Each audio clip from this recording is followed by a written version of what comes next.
ថ្ងៃនេះបើកតូបមកឃើញមេតិចតែជុំល្អមែនទែនបងប្អូនហើយប្រហែលជាល្ងាចនេះរកភ្លៀងទៀតហើយហើយកលេចទៅមើលការរីកស្គីពេញដើមតែម្ដងបងប្អូនហើយតែខ្ញុំឆ្ងល់ដល់ហើយខ្ញុំនៅផ្ទះរាល់ថ្ងៃហ្នឹងគឺអត់មានក្លិនក្អូបអីទេបងប្អូនអរគ្នាបើសិនជាអ្នកជិះកាត់តាមមុខផ្ទះខ្ញុំវិញគឺកលេចមើលចង់បាក់កហើយគាត់ថាក្លិនក្អូបមែនទែនហើយគាត់ស្មានតែផ្លែស្វាយបងប្អូនអរគ្នាអ្នកខ្លះគាត់អត់ដឹងទេតែអ្នកខ្លះគាត់ឃើញមានផ្កាចម្ប៉ាអញ្ចឹងគាត់ចូលសុំការតែម្ដងហើយគាត់សុំចែកបងប្អូនតែខ្ញុំអត់លក់អីបងប្អូនអរគ្នាបើសិនជាបងប្អូនជិះកាត់មកផ្ទះខ្ញុំចង់បានអីបេះយកទៅព្រោះអីផ្កាវារីកស្គុះស្គាច្រើនមែនទែនបងប្អូនហើយ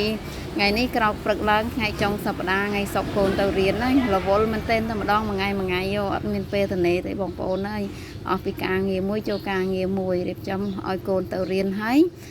ចាប់ផ្ដើមបើកតូបលក់ដូរបោះសម្អាតជូតផ្ទះឲ្យស្អាតហើយយើងរៀបចំនេះចំនោះលាងចានដាំបាយត្រង់ទៅរួចជិតដល់ម៉ោងទៅយកកូនទៀតហើយនិយាយទៅមួយថ្ងៃគឺមានអីទេរវល់តែការងារផ្ទះនិង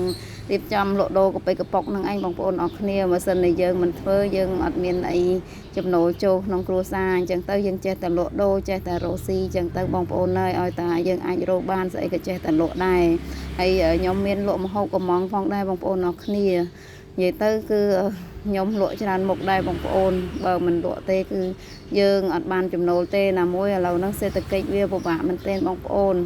យើងពិបាករលុយអញ្ចឹងណាអ្វីដែលលក់បានចេះតែលក់ទៅទីតាំងលក់វិញគឺខ្ញុំលក់នៅប៉ោយប៉ែតបងប្អូនអរគ្នាអញ្ចឹងបងប្អូនអ្នកប៉ោយប៉ែតបានមើលឃើញវីដេអូនេះហើយកុំភ្លេចជួយកំងបាយញ៉ាំផងណាបងប្អូនចាមានតម្លៃលក់ចាប់ពី 6000 ហើយខ្ញុំលក់ម្ហូបកំងនេះចាប់ផ្ដើមបើកពីម៉ោង 9 ព្រឹកដល់ម៉ោង 9 យប់បងប្អូនអរគ្នាសិនបងប្អូនទាំងអស់គ្នាចង់ញ៉ាំម្ហូបកំងអីបងប្អូនអាចតាក់ទងតាមលេខ Telegram 0993754494ឬក៏បងប្អូនអាចឆាតចូលក្នុង page ខ្ញុំក៏បានដែរឆ្ងល់ខ្លួនឯងដល់ហើយបងប្អូនអរគ្នារស់ស៊ីលក់ដូរច្រើនមុខដែរតែលុយដូចមិនសល់សោះបងប្អូនមកពីចំណាយច្រើនពេកក៏មិនដឹងដែរ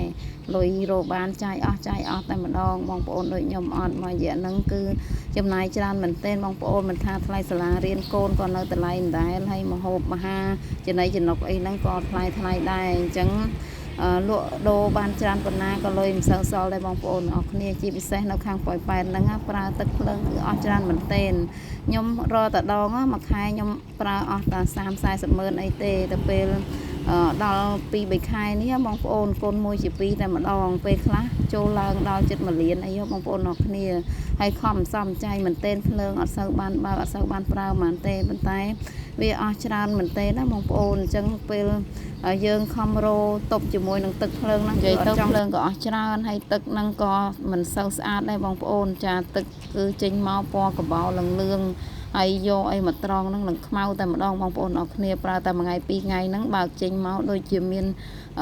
ស្លែមានអីជាមិនដឹងទេបងប្អូនហើយពេលងូតទៅល្មមបងប្អូននៅប៉ោយប៉ែតដូចខ្ញុំអត់និយាយទៅពិបាកដែរបងប្អូនអរគ្នាយើងចំណាយលុយ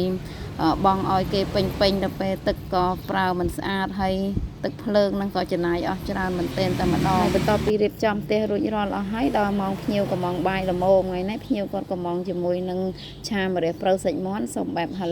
ហើយរៀងស្ងួតណាបងប្អូនអរគ្នានិយាយទៅឆាម្រះព្រៅសាច់មាន់របស់យើងមានបន្ថែមជាមួយនឹងពងមាន់មួយគ្រាប់ទៀតតម្លៃតែ 6000 រៀលទេបងប្អូនចានិយាយទៅ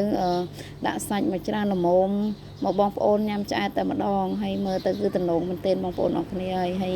ភ្ញៀវគាត់កំងកាហ្វេមួយកែវដែរជាមួយនឹង sting មួយកែវហើយដាក់ទឹកកកអញ្ចឹងក៏យើងដឹកជញ្ជូនទៅឲ្យគាត់សេវាដឹកជញ្ជូនតាមចិត្តតាមឆ្ងាយ